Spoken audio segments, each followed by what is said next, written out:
Hi! In front of me is OPPO Reno 10 and today I would like to show you how you can switch on or off location of this OPPO. You need to begin by going into Tab menu and looking for Location section. When you find it, click on it.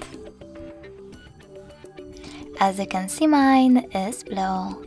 That means that location is enabled, but you can always disable it by tapping on the same shortcut again.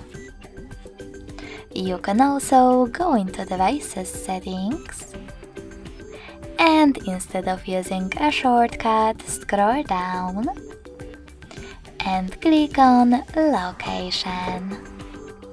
Lastly, click on this switcher next to it to switch it on or off. Thanks so much for watching. If you enjoyed this video, don't forget to leave a like, comment and subscribe. Bye!